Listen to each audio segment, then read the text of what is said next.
Bonjour Jean-François Bonjour Magali. et grand merci d'avoir accepté d'être ambassadeur de la fête de l'aviation. Alors, pas simple d'évoquer en quelques mots une carrière telle que la tienne, mais bon, tu as été au départ ingénieur et tu as été sélectionné comme spationaute. Après une formation en Russie, tu as intégré le groupe des spationautes de l'Agence spatiale européenne et tu as effectué 3 missions spatiales, 2 à bord de la navette Atlantis et une à bord de Discovery. Tu totalises ainsi plus de 28 jours dans l'espace. Aujourd'hui, tu es président d'honneur de Novespace, la filiale du Centre national d'études spatiales chargée des vols paraboliques sur l'Airbus A310R0G basé à Bordeaux-Mérignac. Alors, être spationaute, c'était un rêve d'enfant? Alors en fait, a posteriori, après coup, après avoir été astronaute, je réalise que quand je rêvais enfant d'aller dans l'espace, ça n'était pas rêver d'être astronaute, c'est-à-dire d'être quelqu'un qui exerce son métier dans l'espace. Moi, je rêvais d'aller dans l'espace, probablement influé par mon père pilote, par les missions Apollo dans lesquelles j'ai baigné pendant mon adolescence. Je rêvais d'aller dans l'espace pour voler en apesanteur, pour voir la Terre de loin. Voilà, c'était flotter, être dans des vaisseaux spatiaux, mais je réalisais pas qu'astronaute, c'était avant tout un métier. Quand on demande à un astronaute, alors vous faisiez quoi sur la Lune, etc., tous répondent, mais je faisais mon travail. Astronaute, c'est un métier qui consiste, pour le résumer en une phrase, à être opérateur de machines complexes en environnement hostile, extrême. Voilà. Un astronaute, c'est un opérateur de machines. Les machines, c'est le vaisseau, le scaphandre, le bras robotique, toutes sortes de matériel satellitaire ou d'instruments scientifiques, par exemple. Dans la Station spatiale internationale, les astronautes ne sont pas les scientifiques qui font la recherche, mais ils sont opérateurs de machines. Donc, je rêvais vraiment d'aller dans l'espace, mais être devenu astronaute, ça c'est venu plus tard, parce que je pensais que je pourrais aller dans l'espace pendant mes vacances, le week-end, pendant que je continuerai à faire un autre métier, médecin, architecte ou pourquoi pas pilote d'avion. Ce qu'on pourra faire peut-être un jour, on l'espère. Oui, oui, ça va commencer. On va commencer à parler dès cette année de la démocratisation. Enfin, démocratisation, c'est pas le bon terme, mais l'ouverture des vols spatiaux à des non-professionnels de l'espace, c'est-à-dire des personnes qui payent très très cher.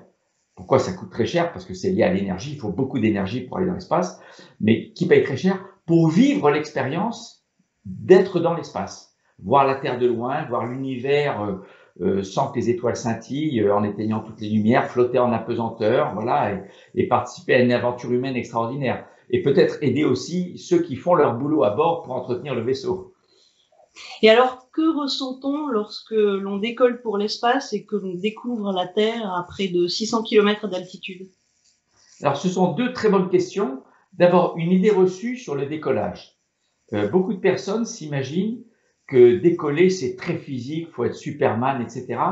Alors, pour ceux qui connaissent l'expression le nombre de G, hein, c'est quelque chose qu'on utilise beaucoup en aéronautique. Vous savez, en combat aérien, les pilotes de chasse expérimentent jusqu'à 9 à 10 G selon l'axe vertical du corps. Ils sont assis sur leur siège. Tous les astronautes au décollage sont couchés face au ciel. Donc l'accélération, ils la subissent de l'avant vers l'arrière, pas du haut vers le bas. Donc leur cerveau ne risque pas de se vider de sang, par exemple. Mais l'accélération au décollage, qui est la poussée divisée par la masse, n'est pas si impressionnante que ça. Non seulement c'est pas sur l'axe le plus difficile à supporter, ce n'est pas sur l'axe vertical mais horizontal, mais sur Saturne V, c'était 1,1 G. Sur Soyuz, c'est 1,2 G.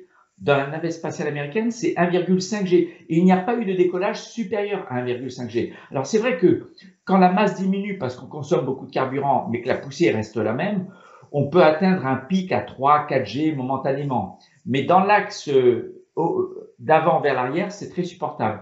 Donc c'est quelque chose que tout le monde pourrait supporter. Et tout le monde peut expérimenter cela en aviation, même en aviation légère, en aéroclub. Quand vous apprenez à faire un virage à 60 degrés qui vous tasse sur votre siège à 2G dans le sens vertical, eh ben c'est plus fort qu'un astronaute au décollage ou pendant le lancement dans une fusée. Alors maintenant, arrivé en orbite, 8 minutes et demie après le décollage, quand on éteint les moteurs pour toujours, on est en orbite pour toujours jusqu'à ce qu'on fasse quelque chose pour revenir, eh bien, on est en apesanteur et ça, c'est très ludique. c'est très impressionnant, c'est indescriptible. Tu l'as vécu, Magali. C'est quelque chose, il faut le vivre pour le ressentir. Voilà, on le vit par exemple, on peut le vivre à bord de cet avion. Voilà, ça c'est l'aéronautique au service du spatial. Mais quand on se retourne vers les hublots qui font face à la Terre, c'est un bouleversement sensoriel, émotionnel et presque spirituel. Parce qu'on se pose la question sur la création. C'est magnifique, c'est beau. Tous les astronautes tombent amoureux de la planète. Mais il n'y a pas besoin de monter très haut dans l'espace pour tomber amoureux de la planète. Il suffit d'être pilote privé, même du LM, dès que vous vous élevez, que le regard porte plus loin qu'au quotidien, depuis votre maison, même depuis le 10e étage d'un immeuble, eh bien, vous découvrez la nature, les montagnes, la force des glaciers, les lacs, l'érosion et toutes les lignes de contraste comme les lignes côtières avec les différentes couleurs de la mer. C'est magnifique. Alors, de l'espace, on le voit sur un plus grand champ de vue qu'en avion, mais c'est aussi émouvant. Mais ce qu'il y a de particulier, c'est que comme on défile à 28 000 km par heure, le spectacle change très vite. Donc c'est très dynamique. On passe en quelques secondes, dizaines de secondes, de glaciers de l'Himalaya à des forêts tropicales, à des déserts, à des îles turquoises. Donc c'est très, très émouvant. Voilà. Certainement. Et alors, une fois que l'on a vu la Terre de l'espace, comment l'aperçoit-on lorsque l'on revient au sol et que l'on reprend une vie de terrien? Bien, quand on regarde la Terre depuis l'espace, après l'expérience sensorielle, émotionnelle, vient la réflexion intellectuelle sur notre condition d'humain sur Terre, sur ce qu'est la Terre.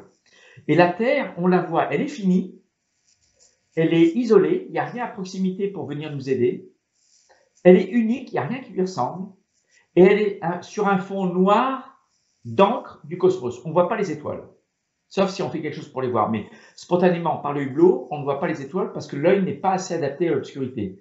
Donc, on la compare à un vaisseau spatial. Et cette comparaison à un vaisseau spatial reste ancrée en nous, même quand on revient sur Terre. Et on se dit, on devrait gérer la Terre comme on gère un vaisseau spatial. À la limite, comme on gère un vaisseau tout court, un bateau en mer ou un avion de ligne. C'est-à-dire, on ne doit compter que sur les ressources qu'on a à bord et ne pas dépenser plus que ce qu'on a de disponible et recycler au maximum. Dans l'espace, nous sommes les champions du recyclage et de l'anti-gaspillage parce qu'on recycle l'urine en oxygène, en eau potable, etc. Donc voilà, quand on revient, on compare la Terre, voilà, à un vaisseau spatial, et la Terre est un vaisseau spatial dont nous, terriens, sommes tous membres d'équipage. Et quand je dis membres d'équipage, c'est comme un pilote d'avion. C'est pas un passager qui attend qu'on s'occupe de lui, c'est quelqu'un qui a une responsabilité dans la conduite du vol, dans la navigation, savoir où l'on est, où l'on va, quelles ressources sont disponibles et quelles actions à prendre en cas de problème.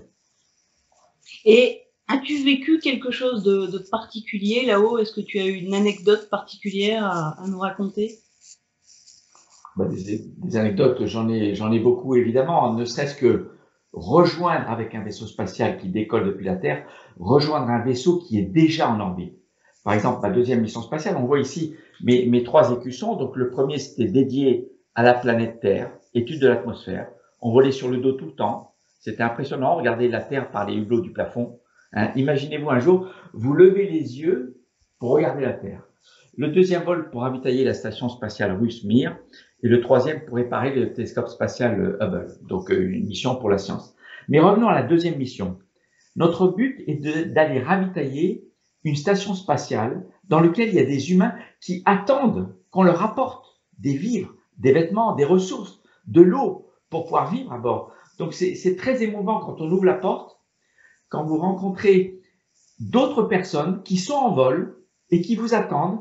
C'est un peu comme ce que j'ai vécu quelquefois, 1 ou 2 fois en aviation privée, coaché par des instructeurs très, très qualifiés, mais aussi en T-38 à la NASA. On vole beaucoup en T-38, on fait du vol en formation. Quand vous faites du vol en formation, vous rejoignez quelqu'un qui n'est pas dans votre vaisseau, dans votre avion. Mais il y a une sorte de complicité qui se crée et c'est très émouvant de rejoindre d'autres humains qui ne sont pas sur Terre, qui sont avec vous dans cette expérience unique du vol. Et ça, c'est très beau à vivre. Alors, avant de venir, j'avais organisé un repas international avec des repas venant de tous les pays représentés par les membres à bord, donc de la cuisine russe, de la cuisine chinoise, péruvienne, parce qu'il y avait des astronautes américains d'origine chinoise, péruvienne dans ce vol, et puis bien sûr française. Voilà, on a mangé du foie gras, du cassoulet, voilà, des bons plats de chez nous, et ça, c'est un moment particulier. D'ailleurs, c'était intéressant parce que quand on a ravitaillé la station Mir, elle connaissait plusieurs alarmes par jour. C'était une période très dure techniquement pour la station Mir. Elle avait une panne totale de gestion de l'humidité, par exemple. Donc, il y avait 100% d'humidité. Ça sentait la cave à vin à bord. Mais pendant ce repas international, pendant 3 heures, on n'a été ni dérangé par le centre de contrôle. On les avait prévenus. Ils nous ont passé aucun appel et aucune panne, aucune alarme. Donc, c'est un moment très émouvant, très mémorable, vécu ensemble. Alors, tu es également parachutiste et pilote d'avion. Après avoir séjourné dans l'espace, quel plaisir as-tu lorsque tu sautes en parachute ou voles en petit coucou? Alors, vous savez, quand on est fanat de la 3e dimension, de l'aérien, de tout ce qui nous fait échapper à cette force qui nous emprisonne à la surface de la Terre, c'est une joie, c'est une libération. Donc, le moindre vol, quel qu'il soit, c'est un plaisir de liberté. Ma première sensation en vol, c'est je suis libre parce que j'ai échappé à une contrainte qui est très importante, qui est la contrainte de la pesanteur terrestre. Donc, voler en avion, même après 3 vols spatiaux, même voler en ballon, tous les 2 ans avec Gérard Felzer et Bertrand Piccard, on se retrouve depuis plus de 20 ans tous les 3 à faire des vols en ballon. Le vol procure à la fois une sensation de liberté, une sensation de fierté parce qu'on maîtrise une technique qui est complexe et difficile, qui exige de la rigueur, de l'application, et on le partage à plusieurs. Le fait de partager à plusieurs une expérience extraterrestre, et je vous dis, dès que vous êtes en vol, même dans l'atmosphère, on n'est plus terrestre à 100%. Donc, j'aime bien dire qu'on est un peu extraterrestre. C'est magnifique. Donc, je conseille à tous ceux qui ont l'occasion de toucher à l'aérien. Ça peut être le vol privé, ça peut être le vol en aérostation, ça peut être les vols radiocommandés. À adolescent, je pilotais des avions télécommandés. Voilà, c'est une expérience qu'il faut faire. Alors, le parachutisme rajoute une expérience supplémentaire qui est totalement inhabituelle et d'ailleurs antinaturelle. C'est de sortir de l'avion alors qu'il est encore en vol. Et c'est une libération supplémentaire. À chaque saut en parachute, à chaque ouverture de porte et franchissement de la porte, c'était une libération de plus. C'est-à-dire, j'étais libéré du sol en décollant en avion. Quand j'ouvre la porte, je suis libéré en plus parce que je ne dépends plus d'autre chose que moi-même pour maîtriser mon vol. Et très vite, on apprend avec les mains, avec les jambes, avec le corps, à voler comme un oiseau. Tant que on n'atteint pas 1300 mètres d'altitude, tant qu'on est au-dessus, on sent pas tellement qu'on se rapproche parce que les objets ne grossissent pas encore assez vite pour le sentir, le rapprochement. Et avec les mains, le corps, on évolue, on avance, on tourne, on se met sur le dos. Voilà, c'est la liberté. Voilà. Et bien sûr, c'est sensationnel. C'est sensationnel parce que c'est un peu extraterrestre, un peu antinaturel, et c'est une performance de soi. On ne doit qu'à soi d'avoir réussi cette performance. Et c'est quelque chose qui est extraordinaire en astronautique, quand on est astronaute, quand on est pilote d'avion, quand on est pilote de ballon, quand on est parachutiste, c'est que on se découvre une capacité à maîtriser une technique qui exige un certain niveau d'excellence. Et donc, il y a une fierté personnelle que l'on vit, et ça, c'est très beau. C'est vrai. Alors, aujourd'hui, chez Novespace, quelles sont tes missions? Alors, Novespace est une société de 10 personnes, donc filiale du CNES, comme tu l'as dit tout à l'heure. On est opérateur, propriétaire et opérateur de l'Airbus A310 R0G, donc ça c'est le prédécesseur, celui-là c'est l'A300. Cet avion est aménagé à l'intérieur en véritable laboratoire de recherche. Donc à l'intérieur, des scientifiques peuvent connecter leurs expériences dans tous les domaines de la science, physique, chimie, physique des matériaux, physique des fluides, physique de la combustion, physique de la granularité, des particules, même des expériences d'astrophysique, de biologie, de physiologie animale, végétale, humaine, médecine. tous les domaines de la science ont quelque chose d'intéressant à faire en apesanteur qui peut s'observer sur 22 secondes à la fois. Donc voilà, notre avion, c'est avant tout un laboratoire de recherche. On peut créer la vraie apesanteur. On met l'avion littéralement sur un arc d'orbite terrestre en lui faisant croire qu'il est dans le vide par un pilotage particulier. On fait en sorte que la somme des forces aérodynamiques sur l'avion, portance, traînée, poussée, s'annule. Il ne reste plus que la gravité terrestre. Et lorsqu'on est soumis qu'à la gravité terrestre, en pure chute libre, sans que rien nous ralentisse ou nous arrête, on est en apesanteur. Et donc, on sert essentiellement la communauté scientifique.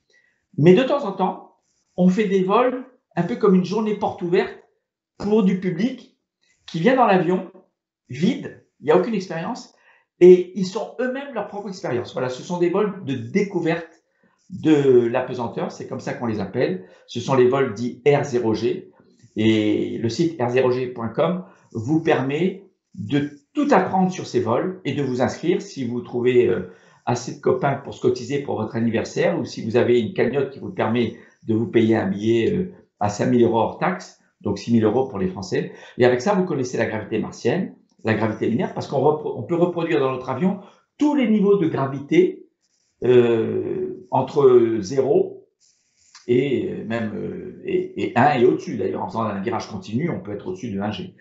Et par exemple, Charlie Duke, qui a marché sur la Lune il y a 47 ans, il y a 48 ans en fait exactement, eh bien il y a 6 mois, il a fêté ses 84 ans dans notre avion. C'est la première fois depuis 47 ans pour lui qu'il revivait l'apesanteur, la gravité lunaire, et c'est la première fois qu'il vivait la gravité martienne. Donc il m'a expliqué que c'était une sensation intéressante pour lui. Donc voilà, nous sommes avant tout un opérateur d'un laboratoire de recherche volant, et de temps en temps, nous ouvrons notre avion à du public qui paye ou qui se fait ouvrir le vol pour découvrir le vol. Nous avons par exemple parmi nos clients, évidemment, les clients qui ont déjà réservé leur vol à 200 ou 300 000 € le billet pour un vol suborbital, c'est environ 4 minutes d'apesanteur dans l'espace avec un petit avion ou une petite fusée équipée d'un moteur qui permet d'atteindre l'espace mais pas d'y rester. Nous, dans notre avion, typiquement sur un vol, on offre plus d'une demi-minute de gravité martienne, 1 minute de gravité lunaire en 2 fois et environ 5 minutes d'apesanteur mais en plusieurs fois. Oui, plusieurs paraboles. Oui, on fait en fait 15 à 16 paraboles par vol pour les vols de baptême de l'air de l'apesanteur, dont 3 qui sont à gravité réduite lunaire et martienne. Et pour les vols scientifiques, c'est en général plusieurs vols de suite et chaque vol, c'est 31 paraboles. Ce que j'ai eu la chance de faire. Alors, fin septembre aura lieu la fête de l'aviation et de l'espace. Quels conseils peux-tu donner à des jeunes passionnés d'astronautique, puisque malheureusement, ces vols en Airbus R0G ne sont pas accessibles à tout le monde? Je lui conseille d'écouter sa propre curiosité en levant les yeux vers le ciel. Quand je dis vers le ciel, ça comprend l'atmosphère, l'orbite basse terrestre avec les vols habités par exemple, et puis l'espace plus profond où on envoie des sondes interplanétaires pour explorer les planètes par exemple, pour aller prélever des échantillons sur Mars, ou pour explorer encore plus loin avec des télescopes qui sont sur Terre, mais aussi des télescopes qu'on place dans l'espace.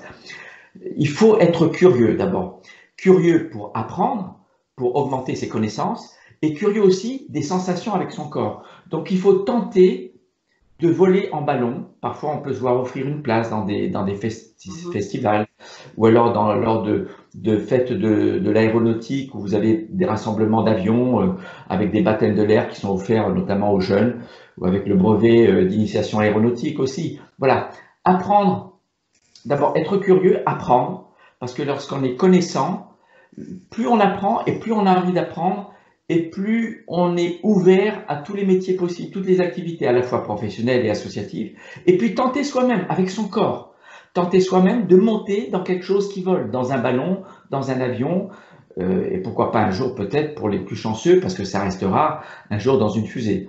Mais allez assister au festival aérien où vous voyez à la fois des parachutistes, des vols de voltige, vous pouvez peut-être participer à un vol de baptême de l'air, vous assistez à des vols en formation d'avion. Intéressez-vous à ce qui se passe au-dessus de votre tête. Levez les yeux vers le ciel. Grand merci Jean-François pour tous ces beaux conseils. Et puis à très bientôt. Merci beaucoup Magali et je suis très heureux d'avoir pu partager un peu cette expérience avec vous. Et j'espère vous retrouver très bientôt à côté d'une piste. Avec plaisir. À bientôt.